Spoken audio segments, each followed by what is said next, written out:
When you're dragging ass out of bed, the hairs must up on your head. You picture the 20th Maine, and you're happy once again. Fight the battle against being slow with Little Brown Top Row. This special episode is brought to you by our first coffee brand, Little Ground Top. Trademark. Roasted to perfection by our friends at Bantam Roasters. Take the high ground every morning with a piping hot cup of Addressing Gettysburg's Little Ground Top. Trademark. That features notes of cacao, wildflowers, and toasted sugar. I even taste a bit of black pepper in mine. You'll look forward to your cup of Addressing Gettysburg's Little Ground Top. Trademark. Every morning. So grab your multiple bags today at addressinggettysburg.com/cafe or drop into Bantam Roasters at 82 Steinware Avenue across from the Dobbin House during your next visit to Gettysburg.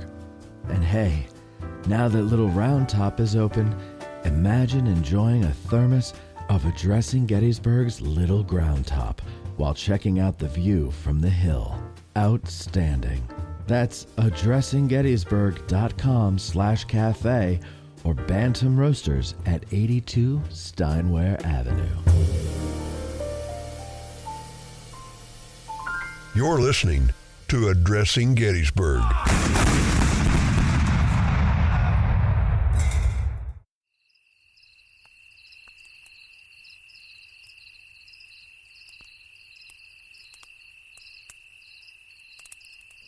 During the early morning hours of July 2nd, an already sleep-deprived Army of the Potomac commander George Gordon Meade arrived at Gettysburg to find fresh federal soldiers reinforcing the battered elements of the army from the previous day's battle. After conferring with his subordinates, Meade rode out to look at the ground. The Union position was a strong one.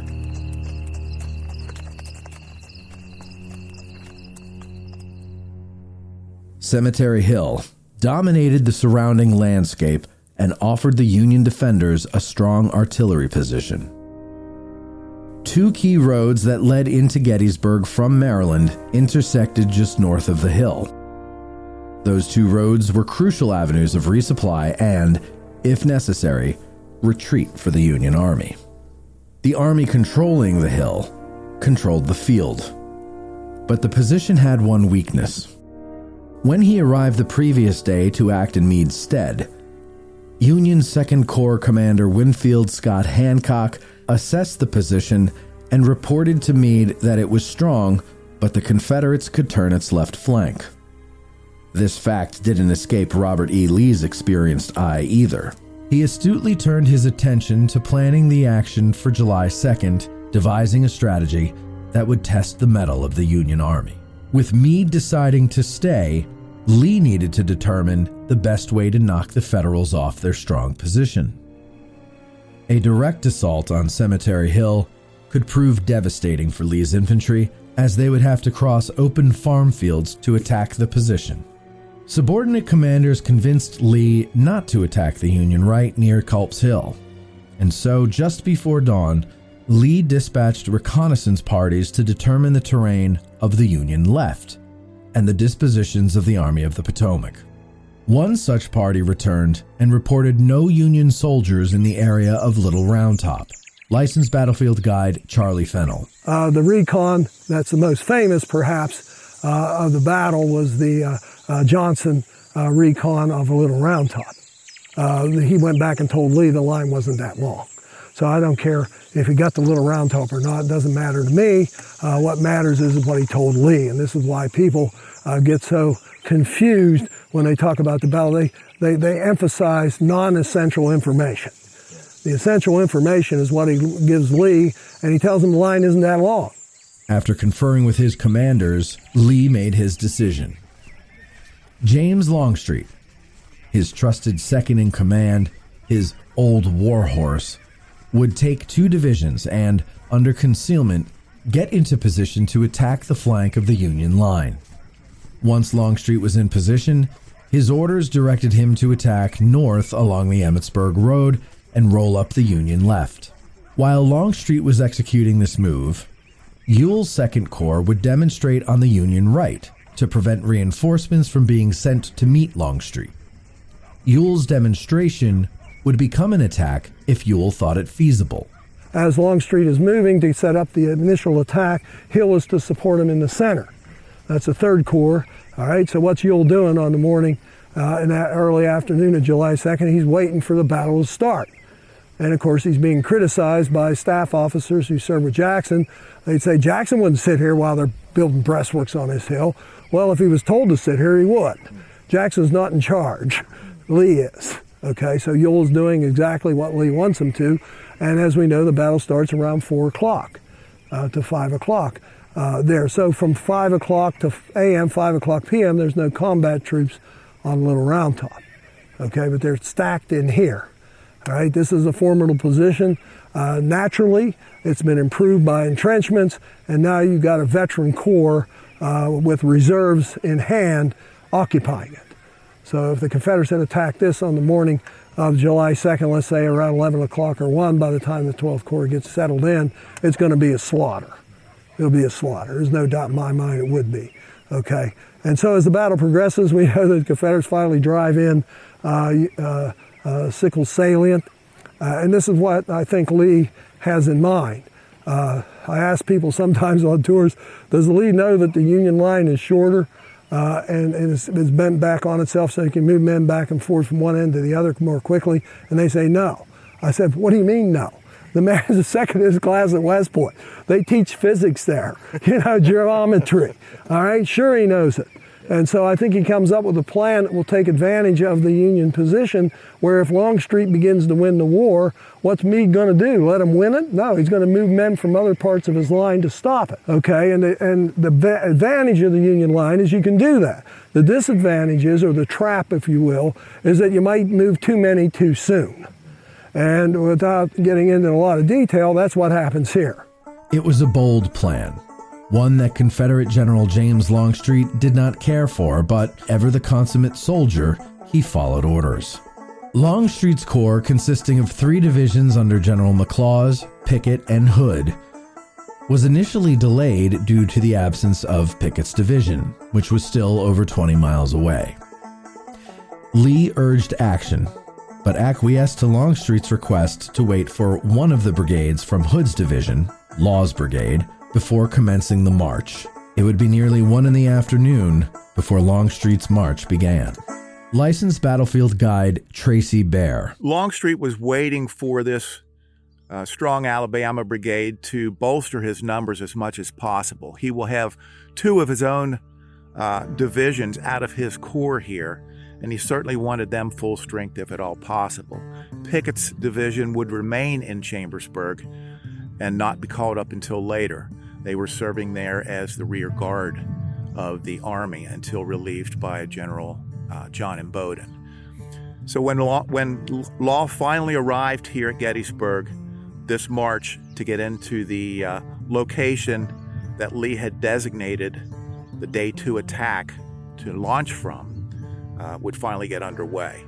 This would be a long and drawn-out affair to get his army, to get his corps, to get his divisions in position, and finally would be arriving on the southwest side of Gettysburg, opposite of the Peach Orchard, somewhere near 3 p.m. While Lee dealt with the logistics of implementing his plans, Meade had his own difficulties with Daniel Sickles, a New York politician turned general and Meade's Third Corps commander. Meade had assigned defensive positions to all of his commanders in what is now known as the Fishhook Line. The reason for Sickles' assigned position was either not made apparent to him or was certainly not to his liking. Throughout the morning, Sickles tried to get Meade's permission to redeploy his corps to what he thought was a better position on higher ground along the Emmitsburg Road. Sickles believed that if the Confederates occupied that ground, they could use it as an artillery platform and make Sickles' position and much of the rest of the Union line vulnerable. Every time Sickles tried, Meade brushed him off until he eventually reiterated his original order. Licensed battlefield guide Jim Hessler. Sometime around 8:30 in the morning on July 2nd, General George Meade, at his headquarters at the Leicester House, came out and instructed his son and one of his aides de camp, Captain George Meade, to come out to General Sickles' headquarters and basically determine if Sickles was already posted in position. So there's an idea here that sometime during the evening hours of July 1st, Sickles has already been told to position his 3rd Corps on the left flank as they arrive on the field. Well, Captain Meade rides down, which is only about a mile or so from General Meade's headquarters to Sickles' morning bivouac. Captain Meade rides down there and finds Sickles still in his tent, probably sleeping a little late that morning. You know, there's a lot going on the battlefield, but Sickles is kind of elected to sleep in. July 1st was kind of a busy day. So Captain Meade doesn't initially talk to Sickles. Captain Meade talks to Sickles' artillery chief, Captain George Randolph, and Randolph says, among other things, that Sickles is not sure where he is supposed to go. Now, at that point, Captain Meade isn't sure what he's supposed to do. He rides back to his father's headquarters, tells him there's some uncertainty at 3rd Corps headquarters about where they should be, and at that point, General Meade verbally spells it out.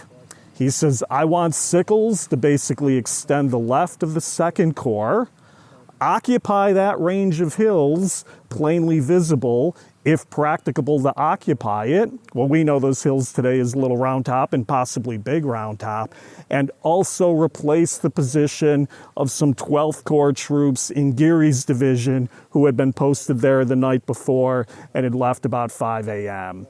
Those seem to be Meade's orders to Sickles, verbally stated. Well, Captain Meade goes back to Sickles' bivouac again. I don't know, it's probably around 9 o'clock or so, maybe approaching 9:30 in the morning. At that point, Sickles is up and on the ground. Sickles receives Captain Meade's instructions and basically says at that point, okay, but I'm not really sure where the 12th Corps was. They were not on a line, they were just sort of massed in my vicinity, so I'm not really sure where I should replace them. And with that, Sickles and his guys kind of ride off to examine the position. Captain Meade goes back to General Meade saying, okay, we've delivered the orders. And although people don't realize that at that point, trouble is brewing on the Union left flank. Now, as 11 a.m. is rolling around, Sickles and some of his staff officers do go to Meade's headquarters and essentially ask for position in posting their line. And I always tell people, whatever you think of Sickles and his intentions and his motives at this point, at least at this 11 o'clock meeting, there does seem to be a legitimate attempt by General Sickles to try to get some input from General Meade.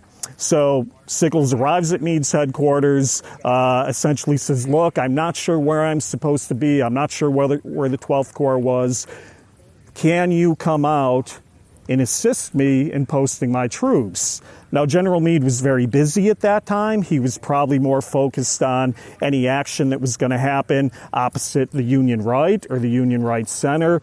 General Meade says, I'm too busy. Well, General Warren, the chief engineer, is here. Can he come out? General Warren is too busy. Finally, Chief of Artillery Henry Hunt is around. Henry Hunt says, yeah, I'll go. Sure, I've got some free time. Sickles and Hunt ride out to what Hunt assumes is going to be the line that Meade wanted Sickles to occupy, and much to Hunt's surprise, they instead take a wide detour to the right, head out towards the Emmitsburg Road, the area that we know today is the Peach Orchard, and at that point, it's really the first time Hunt gets his first inkling that Sickles has already got a new line in mind, this line along the Emmitsburg Road and the Peach Orchard. Now, Hunt, being the trained artillery officer, does look at this new position and basically says, you know, I think there's a lot of value here in terms of artillery, better fields of fire, better maneuverability, and room to get all these batteries into position. So Hunt does not hate the idea of moving forward, but at the same time, Hunt also realizes that, and he tells Sickles, look, you're too far in front of the rest of the army, and Hunt specifically points over to Pitzer's Woods, about where the James Longstreet Monument is today. Hunt points over there and basically says, look, you should send over a recon party into those woods, because if the Confederates occupy any of that ground while you're out in front of the rest of the army, it's going to be too difficult for you to maintain and occupy this position. And with that, Hunt is going to leave. Sickles is going to say, great, do I have your permission to move forward? Brigadier General Hunt is going to tell Major General Sickles, no, you don't. Still nervous, Sickles ordered a reconnaissance into a stand of woods just west of the Emmitsburg Road. The reconnaissance discovered rebels extending the Confederate lines along Seminary Ridge. About 310 men, 1st U.S. sharpshooters and some elements of the 3rd Maine Infantry are going to push out forward from the Peach Orchard area, cross the Emmitsburg Road, move into Pitzer's Woods, which is basically on the south end of Seminary Ridge, not far from the Warfield property. The U.S. guys led by Hiram Berdan, U.S. sharpshooters, they are going to deploy in the woods and basically move north through the woods to essentially reconnoiter and determine if there is any enemy activity out here. They are going to run into 3 Alabama regiments of Cadmus Wilcox's brigade, who at that time, because Longstreet is not in position yet, Wilcox's guys are essentially, for now, the right flank of the Army of Northern Virginia. At that particular moment, Wilcox was in the midst of kind of refusing his flank. He collides with these sharpshooters and these guys from the 3rd Maine, and there's a pretty brisk firefight that ensues. Numerous casualties on both sides. Oh, I don't know, maybe after 25, 30 minutes or so, maybe a little bit longer, the 3rd Maine and the sharpshooters are going to withdraw from Pitzer's Woods and go back and report what they have seen to Sickles. This information convinced Sickles to take his entire corps and occupy the ground he desired. However, Sickles' decision to advance detached the 3rd Corps from the rest of the army, leaving his command exposed on neutral ground. This decision would prove to be a turning point on July 2nd, almost leading to the destruction of his corps and having severe consequences for the Army of the Potomac. But it also had the effect of confounding Robert E. Lee's plans for that day. It was nearly 1 in the afternoon when Longstreet's corps began its march to the south. During the march, fears of having been discovered by a signal station on Little Round Top led him to order a countermarch to remain concealed. This countermarch had eaten up precious time, and by the time Longstreet's men were in position, they discovered that the Union Army had changed its position since Lee conceived the plans. Instead of finding nothing on the Emmitsburg Road, Longstreet found the entire 3rd Corps blocking his attack path. This unexpected turn of events forced Longstreet to modify the plan and position of his troops on the spot. So Longstreet comes online, Warfield Ridge, somewhere after 3 o'clock in the afternoon. Now remember, at that point, Longstreet has been countermarching through the back country with really a stale, not timely understanding of where the Union left flank is. Sickles has moved forward while Longstreet was in motion, and when Longstreet's guys come online, they are really surprised to see a Union left flank that's going to extend fairly far beyond where they thought the Union left was going to end. And so with Sickles' move forward, it has disrupted the Confederate idea of what they were going to attack on the Union left. You've got, again, Sickles in strength, not only along the Emmitsburg Road, but stretching back through the areas today that we know as the Wheatfield and Devil's Den, and of course not onto Little Round Top. Now, Longstreet initially thought, because the Union left was shorter than it really was, Longstreet initially thought that we could kind of sweep up in the direction of the Emmitsburg Road, partially envelop the Union left, and drive it in, gain the Emmitsburg Road and the Peach Orchard for use as his artillery.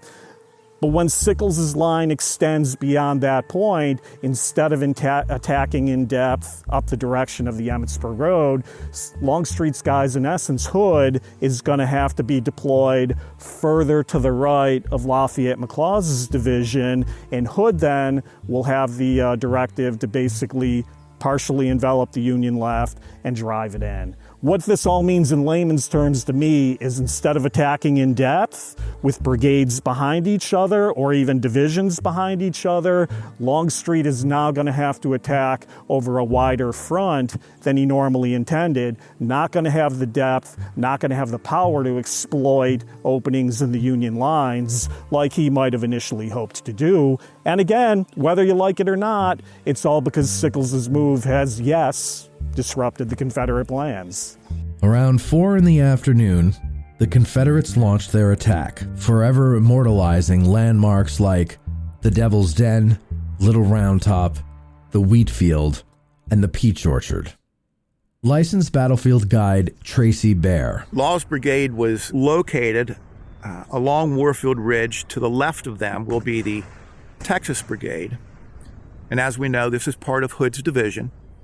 And they would be ordered initially by Lee to sweep up the Emmitsburg Road. At least that was the plan. That was Lee's idea. When contact was finally made, or the site of the left flank of the Union Army was recognized, both the Alabama and Texas Brigade would end up heading due east rather than north-northeast up the Emmitsburg Road. And this will cause problems, essentially dividing them. So now this brigade of 5 regiments is essentially broken into 3 sections. The 44th and 48th Alabama will march towards Devil's Den and strike that, with the opposition initially being the 4th Maine for the Union Army of the Potomac. They are going to move into position amongst the boulders and start firing as quickly as they can at these Confederate troops moving towards them. While that occurs, the 4th Alabama with the 2 Texas regiments continues up through the valley towards their ultimate target of the southwestern slope of Little Round Top. Prior to this Confederate attack, Brigadier General Gouverneur Kemble Warren was sent to Little Round Top to assess the situation on behalf of General George Gordon Meade. When he arrived on Little Round Top, he realized this was a very strong position, and the only defensive force he could see was 500 yards to the west, towards Devil's Den and Houck's Ridge. Warren immediately grasped the situation and sent his staff officers to look for troops. The first troops to arrive on Little Round Top would be the brigade of Colonel Strong Vincent. As Vincent's men are arriving on Little Round Top, the other Alabama troops, along with the 2 Texas regiments, are now focusing on that hill. The 4th Texas, the 5th Texas, and the 4th Alabama will strike the hill first, primarily from a southwesterly direction.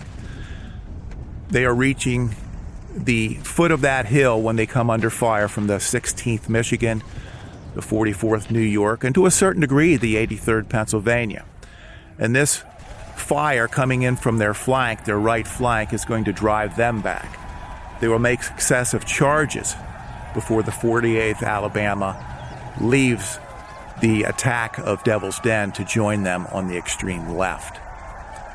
As this attack continues, the 15th Alabama and the 47th Alabama have made their way across the very top, or the very summit, of Big Round Top. And as they pause up there, they receive orders to continue their attack. Don't stop. And they continue down to strike primarily the 83rd Pennsylvania and the 20th Maine. The Union troops on Little Round Top are able to withstand this initial attack. Multiple attacks will take place. In the confusion, we're not even sure how many assaults were made on the hill. But these men from Alabama who have had such a long day, remember, these guys they're purely exhausted by the time they pull the trigger for the very first time. And as Colonel Oates is preparing to either attack or pull back, we're just not sure, he is met by a bayonet charge of the 20th Maine streaming down that hill towards him, driving his men away from threatening that hill again.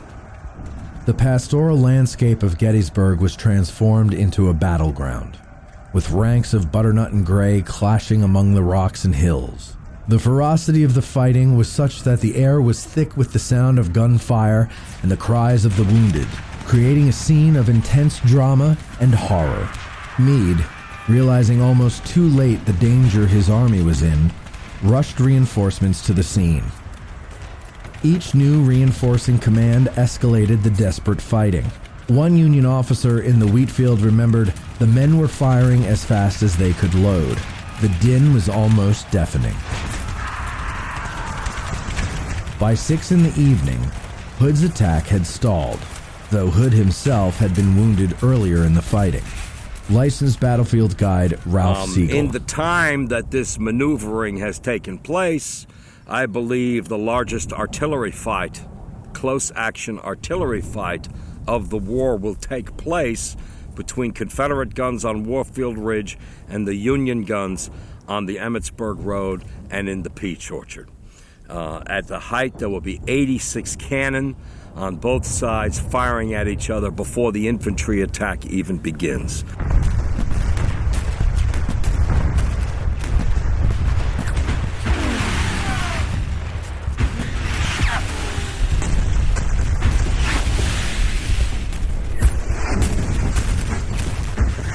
That was when Longstreet ordered McLaws forward.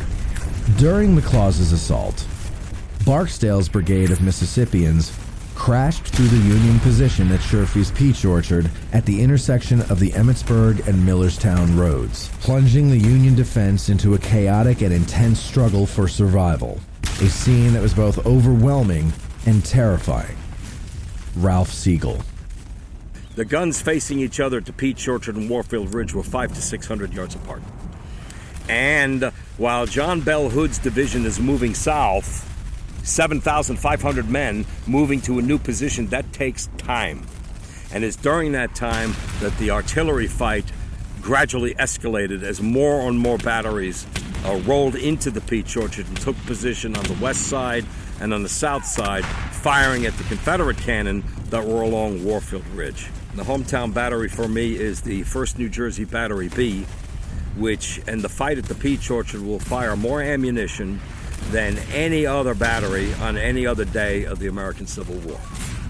1,342 rounds of ammunition in about 3 hours. The artillery commander on the Confederate side, a well-known guy, one of the people I read the most is Edward Porter Alexander.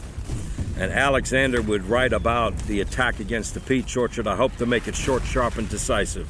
At close range, there's less inequality in our guns, and especially in our ammunition. And I thought if ever I could overwhelm and crush them, I would do it now. But they really surprised me, both with the number of guns they developed and how they stuck to them. And here's the key sentence. I don't think there was ever in our war a hotter, sharper artillery afternoon than this. Michael Hannafin, the official regimental historian of the 1st New Jersey Battery B, is very descriptive. During this time, the front of the battery was almost a sheet of flame. The men at the guns fairly flew to their work. The guns themselves seemed full of life, how they roared and thundered. Shells of the enemy's guns were shrieking overhead or throwing up clouds of dust and dirt where they exploded. Bullets were zipping from front and flank. Splinters are flying from gun carriages and wheels. Horses are being killed and wounded and taken out of harness as they fell by their drivers. At every gun were wounded men. Everyone's shirt was soaked with sweat, some with blood. All were grimed with powder smoke, and not a man but kept to his work. Another description is the Peach Orchard seemed to be moving in the windage of hurling metal. The violence, the level of fighting that occurred in this 4-acre orchard and the ground around it with these guns blazing away at each other, we can only describe it by reading the descriptions from the men that were there. The Confederate attacks cascading from south to north shattered Sickles' 3rd Corps. By the early evening, as Sickles' advanced position is collapsing under fire. Sickles had spent most of the afternoon headquartered at the Trussell farm, and he probably rode up on a knoll that is just next to the barn, probably to get a better view of the Emmitsburg Road ridgeline from that point. And while Sickles was mounted on his horse near the Trussell barn, a Confederate artillery projectile, probably an overshot, came bouncing in, struck him in the right leg, missed his horse, but struck Sickles in the right leg. And he quickly realized his leg was shattered, badly injured, blood everywhere. Sickles gets off his horse, initially receives some medical attention near the Trussell barn itself. You know, there's this old battlefield urban legend that Sickles was carried off the battlefield, kind of calmly smoking a cigar and encouraging his men to continue. I don't know whether that's actually true or not, but if it didn't happen that way, it should have. But he was taken to a field hospital and his leg was amputated that evening, effectively ending his military career. Longstreet's corps fought fiercely, pursuing the remnants of the Federal commands. A.P. Hill's corps joined the attack over the Codori farm, including one small brigade from Florida. Licensed battlefield guide Paul Bailey. So the Florida Brigade is made up of the 2nd, 5th, and 8th Florida Infantry Regiments. On the morning of the 2nd, they're going to be ordered to take a position south along Seminary Ridge. When the orders come that when Longstreet moves forward, Anderson's division is supposed to support Longstreet on the evening of July 2nd. And so as Wilcox moves out on the Florida Brigade's right flank, the Florida Brigade will also advance. And when the Florida Brigade advances, they will hit the 1st Massachusetts skirmish line, force it back here, just north of the Rogers House. And as the 1st Massachusetts is retreating back here, their commanding officer, their brigade commander, is General Joseph Carr. Now, Carr's brigade is the furthest right flank of Humphrey's division of the 3rd Corps on the Emmitsburg Road. As the 1st Massachusetts retreats back here, here's what Carr had to say. My left first became engaged. That's the Zouaves down in the Peach Orchard area by the Sherfy farm, and was held until a regiment on the left, Collis's Zouaves, gave way, and it compelled me to change my front. But no sooner was the change accomplished than the enemy made his appearance on my right flank, pouring in a most destructive fire. Major Bodine, who was commanding the 26th Pennsylvania, said, "Our regiment, covering the right of the division, was separated from Hancock's 2nd Corps by a gap. Late in the evening, a large rebel force, covered by smoke of the guns, quickly crossed the Emmitsburg Road, protected by the depression at the right of the little, now demolished house. With a sudden rush and a yell, the Confederates plunged itself upon our already depleted ranks." Colonel Lang wrote in his report to the recovering sick General Perry, quote, "The enemy fell back beyond their artillery, where they were attempting to rally. Seeing this, the Florida men, opened a galling fire upon them, the Union troops, thickly strewing the ground with the killed and wounded. This threw them into confusion when we charged them with a yell, and they broke, leaving 4 or 5 pieces of cannon in my front. I do not remember having seen anywhere before the dead lying thicker than where the Yankee infantry attempted to make a stand in our front." The 26th Pennsylvania, right up here, Major Bodine in his official report said, "Never before had I seen such desperation on the part of the rebels, who hurled their columns upon us in masses. My regiment lost 202 out of 376. Okay, the 1st Massachusetts loses 213 out of 365. Those 700 soldiers of Florida are taken out over 400 Union soldiers right here. And that's because of the confusion that's happening to our south. The cannon fire that has just blown smoke all over the Emmitsburg Road, the lay of the land that the Floridians come across and just appear right in front of these two regiments. As they head across the west side of the Emmitsburg Road, here's where they run into Wilcox and Barksdale, because as Barksdale is leaning to the left, okay, as they break through the peach orchard, Barksdale's 3 left regiments are going to pretty much crash into Wilcox's brigade, which causes Wilcox's brigade to do what? Lean to the left. So now the Floridians also have to lean to the left. Now, who's over there? South of the Cadore barn, there's a slight rise of ground there, and that's where Battery C of the 5th U.S. Artillery is located. That is Lieutenant Julian Weir's battery. Okay, there's also a section of Lieutenant Turnbull's cannons that were retreating north up the Emmitsburg Road, that every time they tried to stop, they get hit by Wilcox, they get hit by Florida, and finally right up in that field, the southern part of the Cadore Meadow field, that's where Julian Weir's guns are going to be overrun. It's a combination of the left of the Florida Brigade, which would be the 2nd Florida, also supported by an element of the 2nd Georgia Battalion and 22nd Georgia Regiment, which are part of Wright's Brigade. And as they're continuing east, that's when the 19th Maine will advance across the field. 19th Maine is one of the regiments, part of Harrow's Brigade. Harrow's got 4 regiments. 1st Minnesota is one of them. So as Wilcox and Barksdale is going to hit 1st Minnesota, Florida's going to hit the 19th Maine pretty much head on.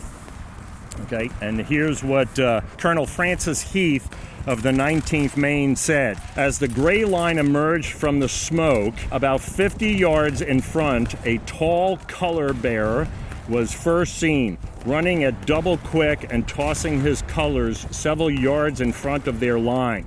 A quick response to the order given by the colonel, "Drop that color bearer."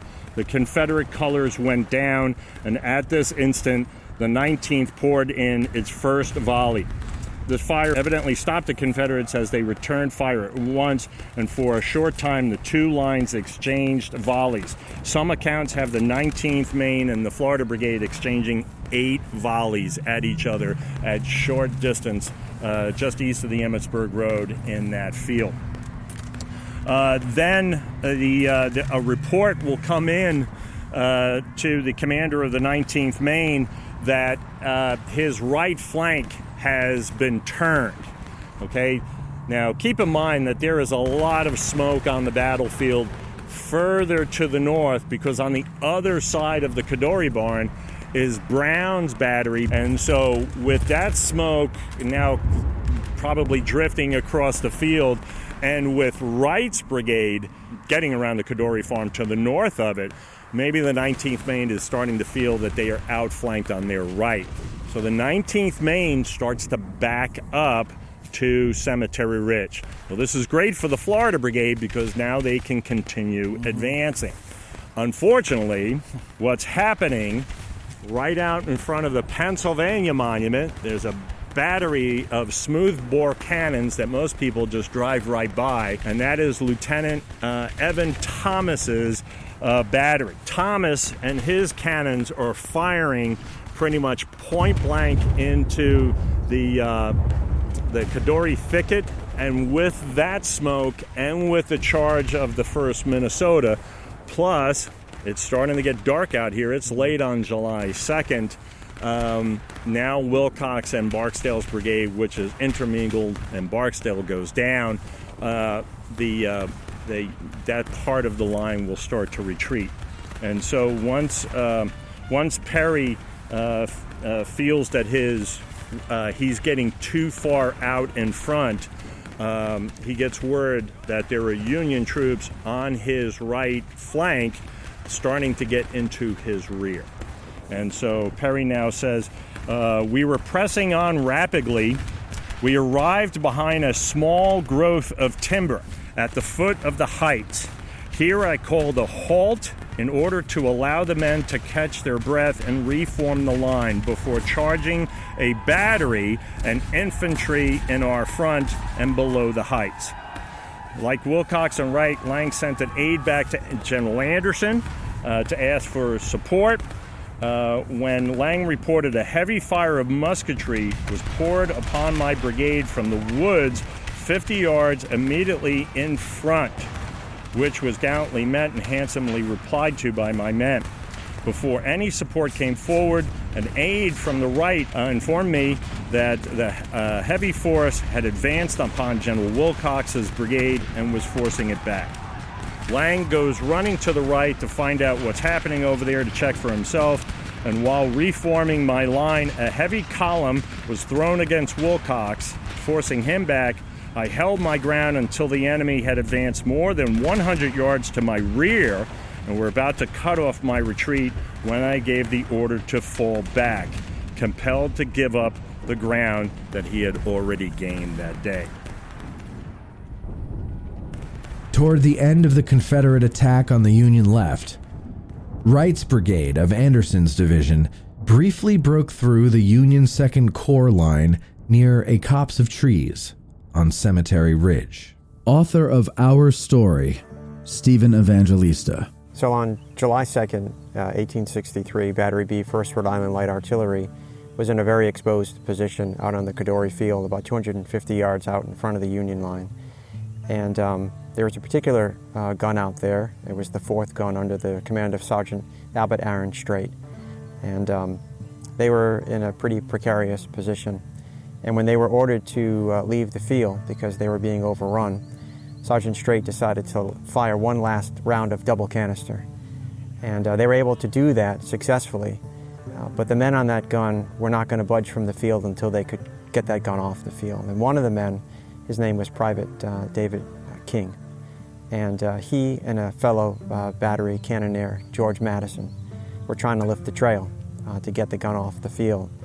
At the same time, their horses, 2 of their horses had been killed, which making it very difficult for them to move. And David B. King was hit by very short-range fire.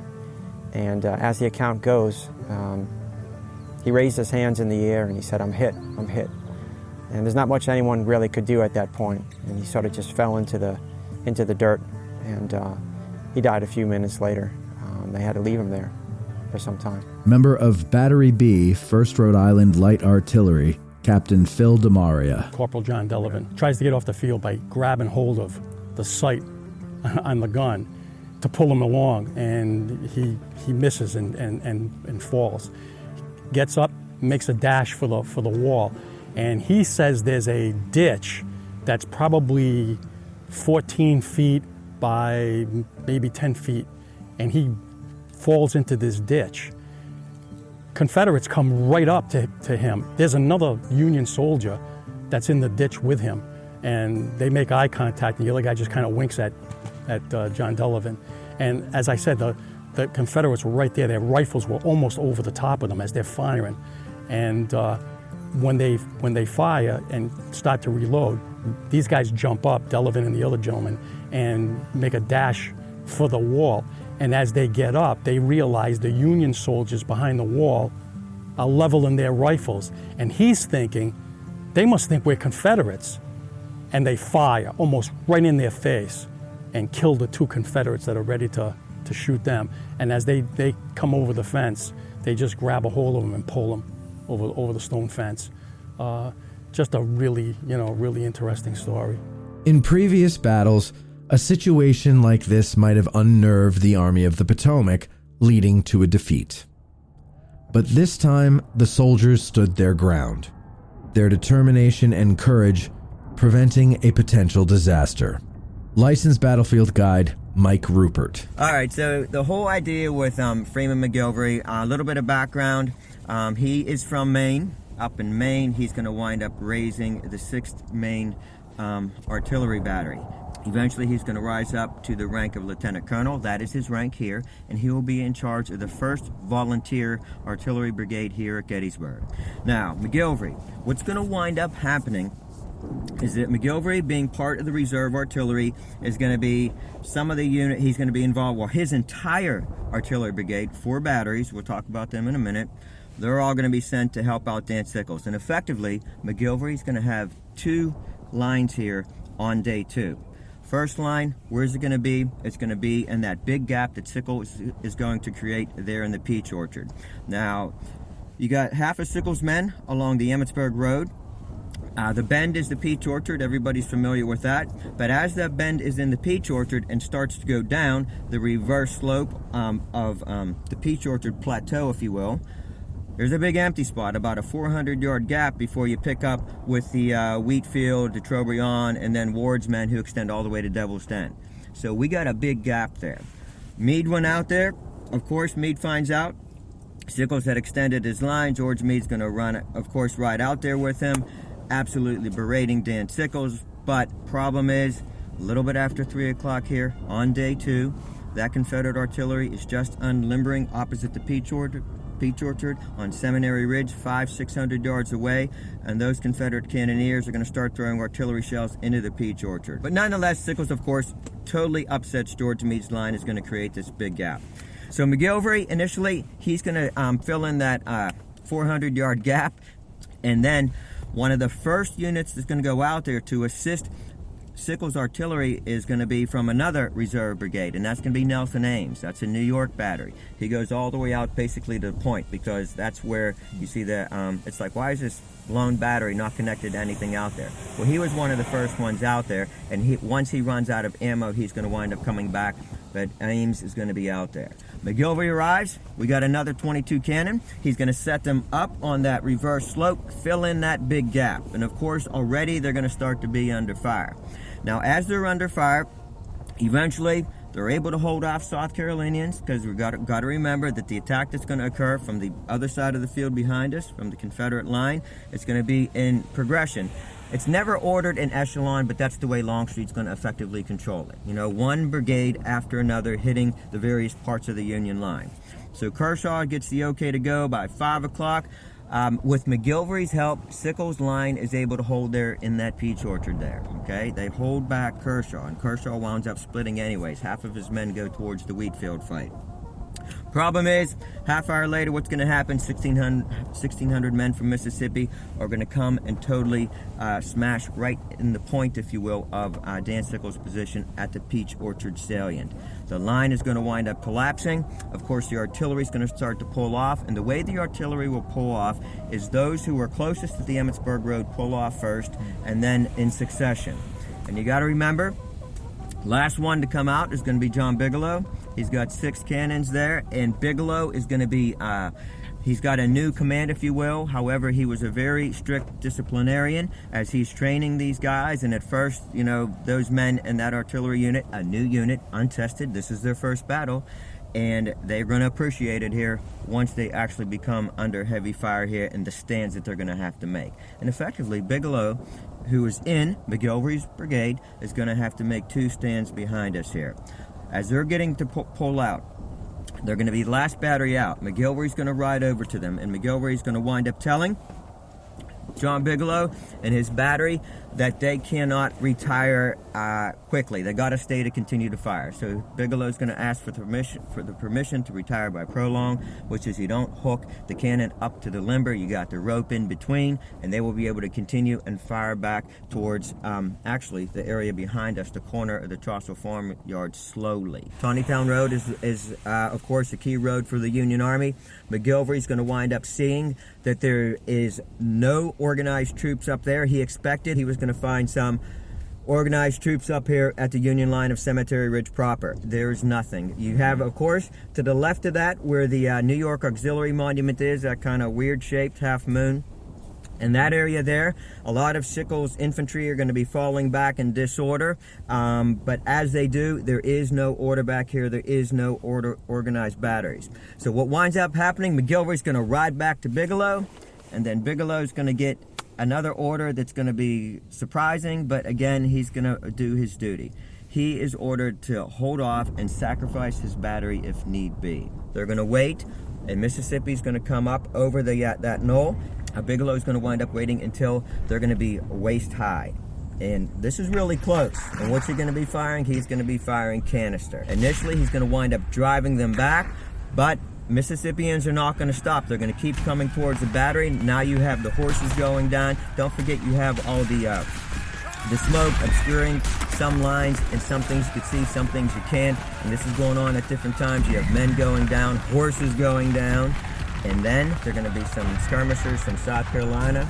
They're going to be in those woods taking shots at Bigelow's left cannons, and he's going to order that section to roll out, okay, to get out of that farmyard. And so as they start to go out, very small gate there, what's going to wind up happening, Bigelow's going to tell the section to retire, and as they do, the first gun trying to go through that gate is going to wind up getting toppled over, blocking the gate. The second cannon, well, they're not going to have any of this. They're going to knock some rocks off the top of the wall, and they're going to go bouncing over the wall to get out of there. And this is from Charles Wellington Reed. He was Bigelow's bugler. This is what Reed is going to say. We then tried to get away. Some of the Confederates saw us, and several of them tried to take us prisoners. They did not fire at once, but tried to pull us from the horses' backs, but were unsuccessful. As the horses kicked, and I was able to do some execution with my saber, we were still struggling when an officer, Confederates, this is Mississippi, who saw the men were about to fire, he told them not to murder us in cold blood. And then I started, of course, to the rear for the Northern forces. And so it's one of those things, they did abandon Mississippi, 21st Mississippi. Colonel Benjamin Humphreys is going to wind up capturing 4 of Bigelow's guns. Confederates, of course, wind up shooting down most of Bigelow's horses, and his men were going to fall back the best they could. McGilvery, remember, he has all this command experience. He's going to start, by the way, as he's doing this back and forth between Bigelow, back up at the peach orchard line itself, this whole time, his horse, we know at least, is going to have 4 bullets in it. But McGilvery, absolutely fearless, because all of the bullets that we know of, there may have been more that are already in his horse, but they're all in the front of the horse. So McGilvery, of course, is fronting the enemy numerous times in order to be able for his horse to receive that rifle fire. So what happens as all these artillery units are going back? McGilvery's going to start, he's still up on that horse, and he's going to wind up taking that initiative. He knows that he's got to put up a new line right here along this plateau. Why? Because he's worried about, and by the way, some of the men from Mississippi may have been able to see this too, that gap, they might have been able to see that activity along the Taneytown Road. So, McGilvery's got to protect that. It's got to protect the Cemetery Ridge line. That's a big empty spot. The whole idea is to fill that empty spot by some time.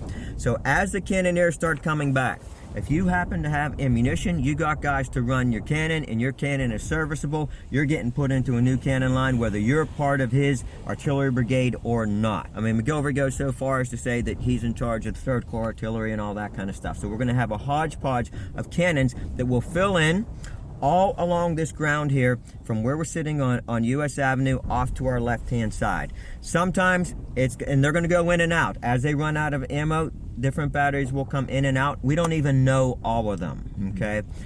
For sure, who's going to wind up being here is going to be Rorty's, or we're not sure if Sheldon commanded it here on day 2 or not, but he's got a 4 battery unit from the 2nd Corps. 2nd Corps is all the way down here. Why? Because Caldwell was down here with the division. Sheldon, Rorty's battery did not go into the Winfield fight. They're going to be in this area. They're going to get put into that line. And who else gets put in? 2 guns, 2 serviceable guns from that Pittsburgh battery. Thompson is going to be put in that line as well. 3 guns from Phillips, a Massachusetts battery that's part of McGilvery's line. He still has 3 serviceable guns. They get put into that line. A little bit later, McGilvery's old battery, 6 Maine, now led by a guy named Edwin Dow. He's going to be ordered up. Dow is going to be ordered by McGilvery to take a position in the line here, and he's going to wind up serving very well throughout this whole event here. And this is going to be a decent amount of time because this line starts to get set up. Timing that we're talking about. Sickles line breaks at 6. This line gets together, I would say probably by 20 after 6, 6:30 at the latest, and it's going to hang on until after dark, which is not going to be until 8 o'clock, a little bit after 8 o'clock. But what are they going to do here? As they come into this new cannon line, they're effectively going to be stopping Mississippi. Mississippi is going to go no further than Plum Run behind us.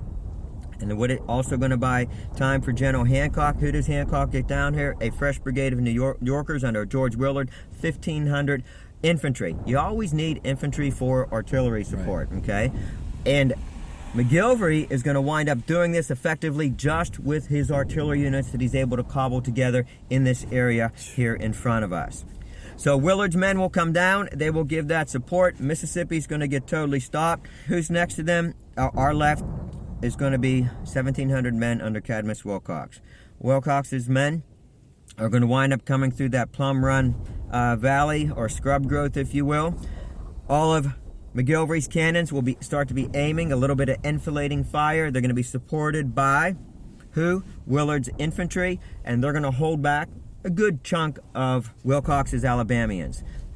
Further up the ridge, now as we continue to press further up the ridge, General Hancock, famous thing with the 1st Minnesota, gets sent right into the middle of Wilcox's Alabamians, going to stammer them again by some time. A little bit further up, you got Thomas's regular U.S. battery with Napoleons that's playing havoc with the rest of Wilcox's Alabamians, and even a good chunk of the Florida Brigade as well, who's going to be further on their left. But this is one of the bigger things that I kind of wanted to point out here.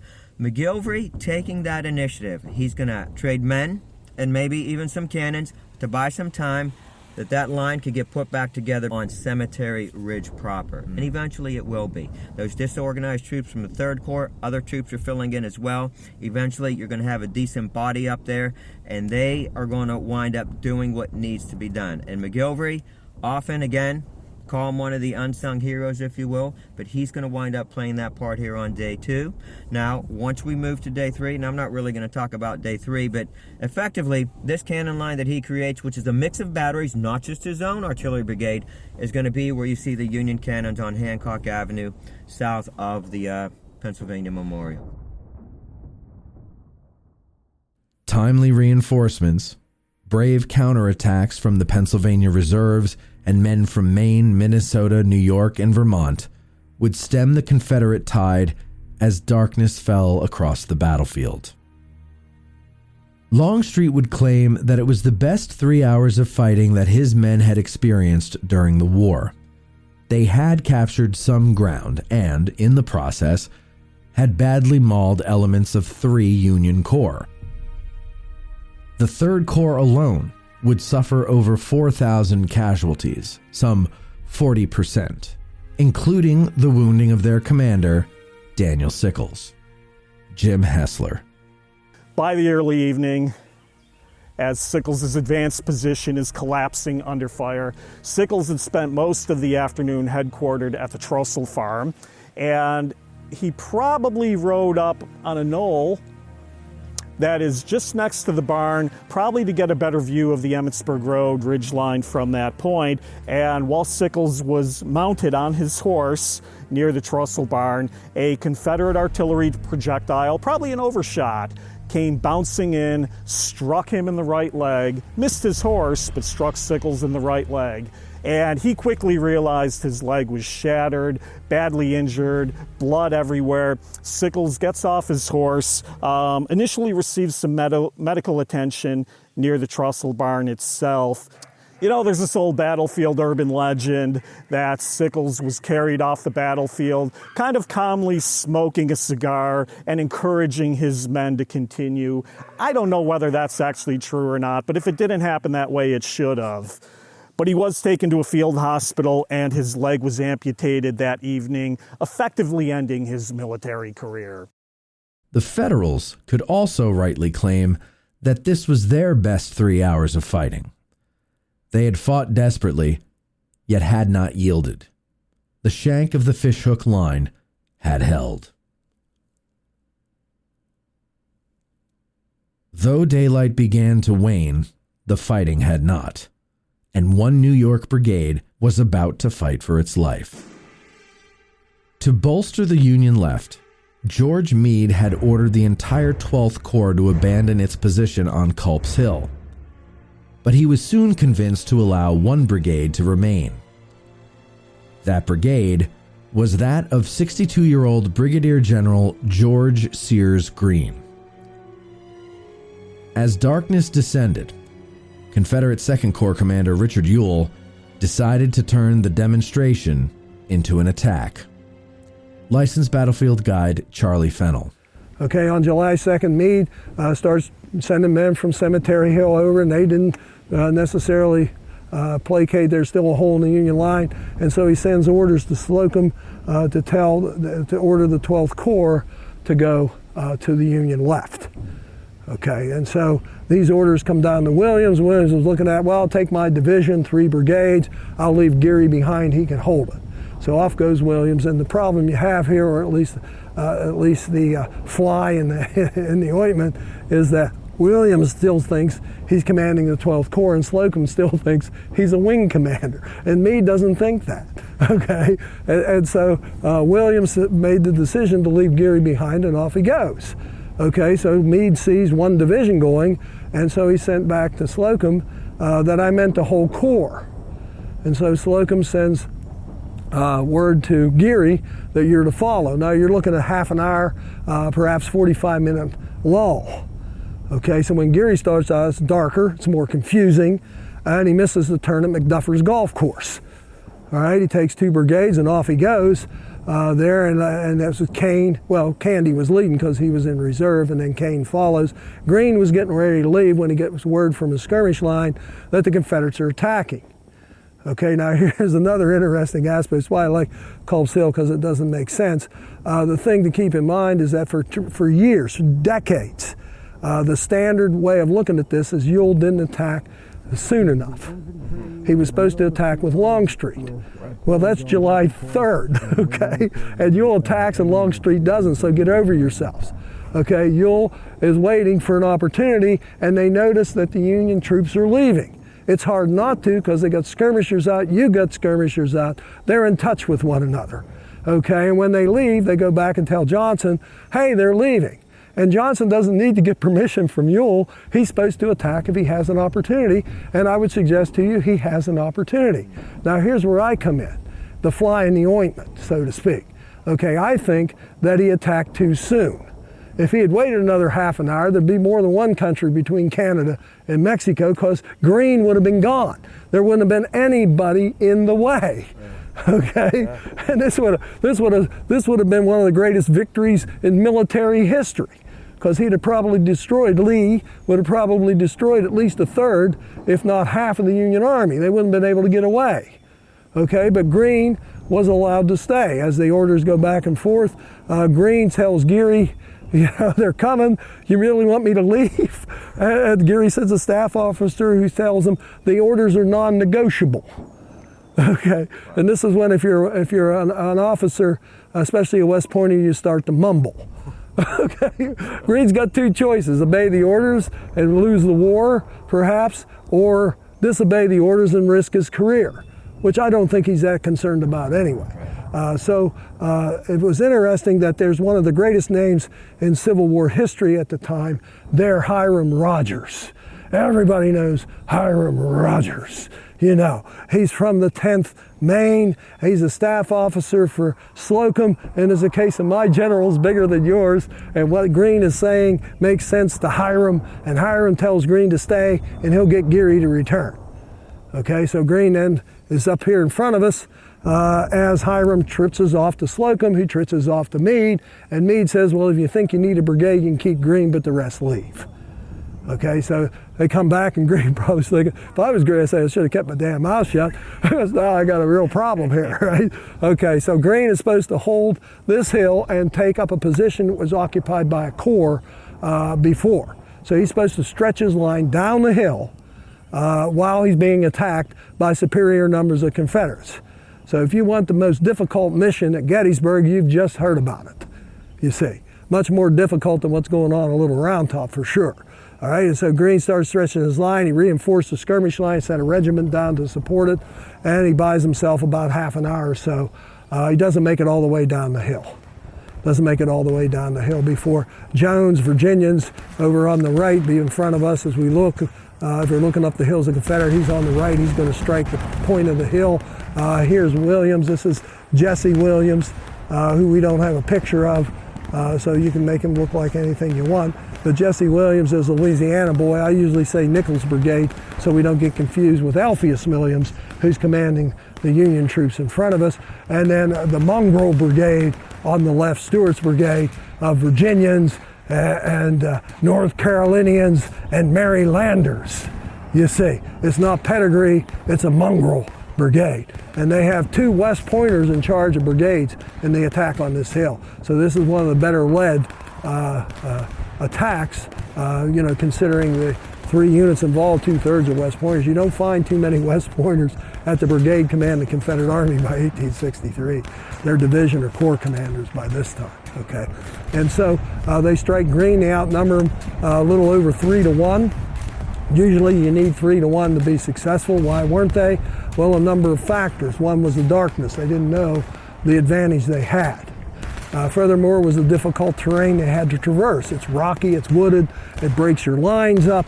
It causes command control problems.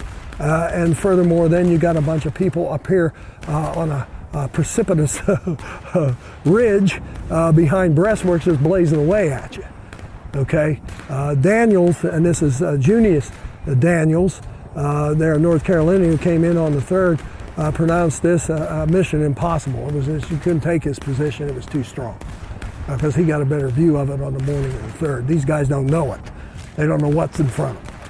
And that's why they kept going. If they knew what was in front of them, they find a rock to hide behind, because it's a desperate situation. The only advantage they have is numbers.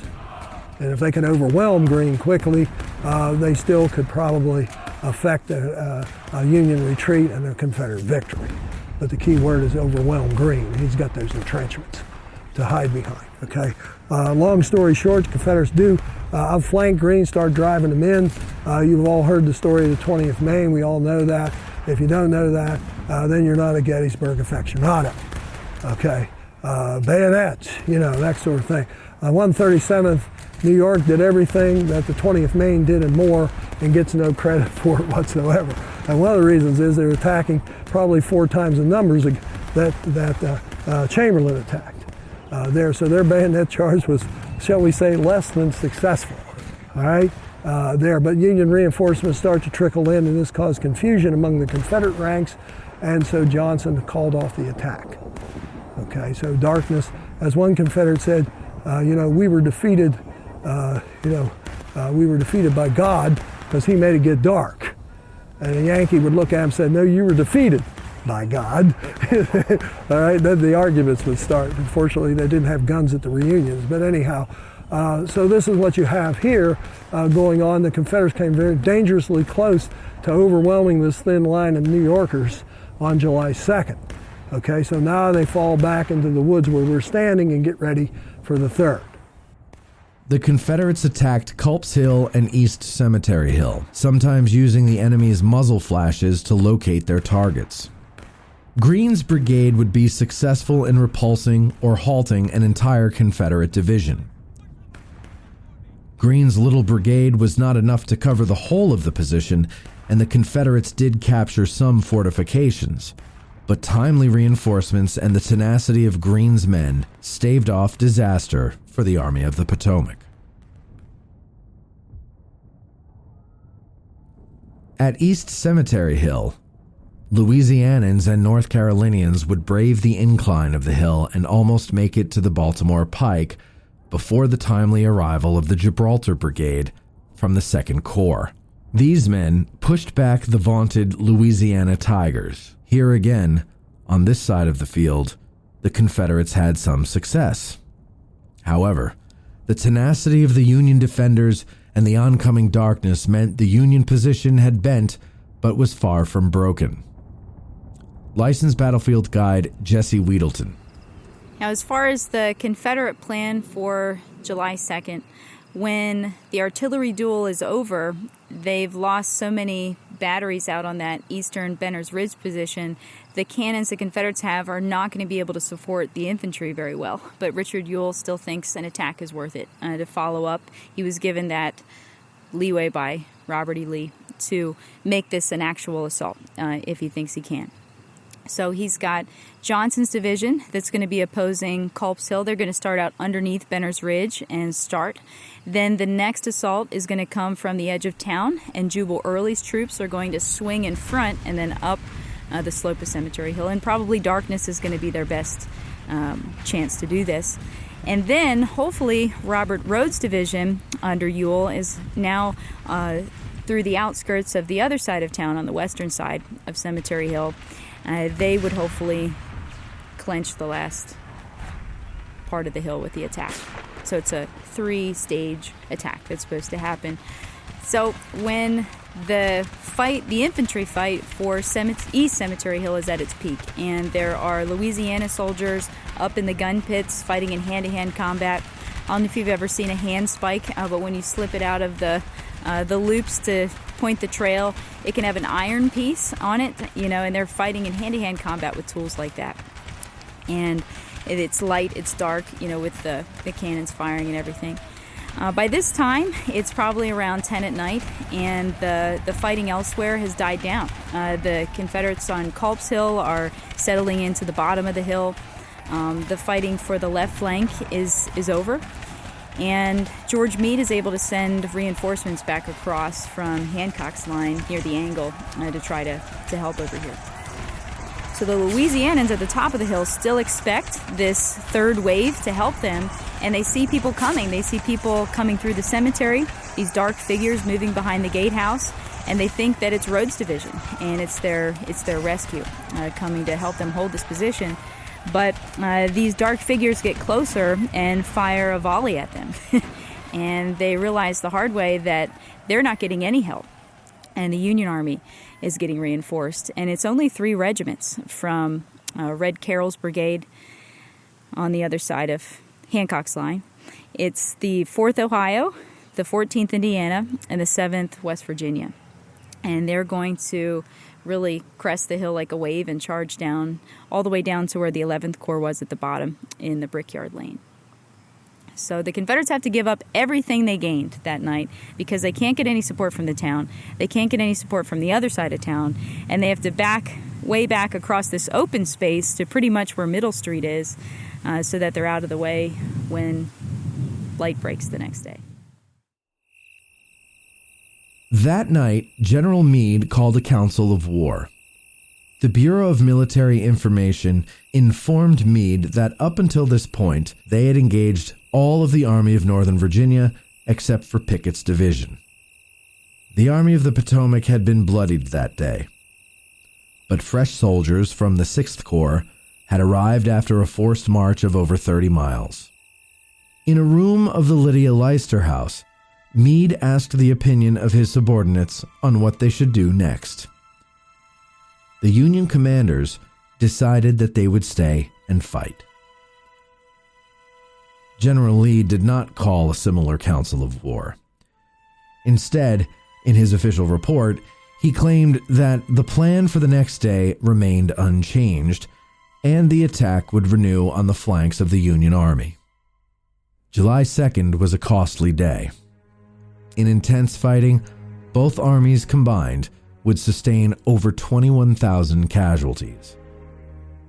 As a point of comparison, the Battle of Antietam, the bloodiest day in American military history, had 23,000 casualties.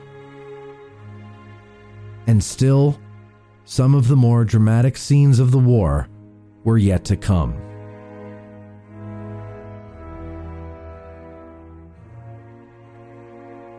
Battle of Gettysburg 161st Anniversary Special, July 2nd, 1863. Featuring licensed battlefield guides Charlie Fennell, Tracy Bear, Ralph Siegel, Jim Hessler, Paul Bailey, Mike Rupert, and Jesse Weedleton. With Stephen Evangelista and Phil DeMario. Summary written by Michael 6 Questions Lentz. Script written by Matt Callery. Narration, direction, and editing by Matt Callery. Some sound effects provided by Quantum Era. Other sound effects synthesized, found in the public domain, or recorded by Matt Callery or Ty DeWitt. Music licensed through epidemicsound.com and The Walk Tallers at udio.com.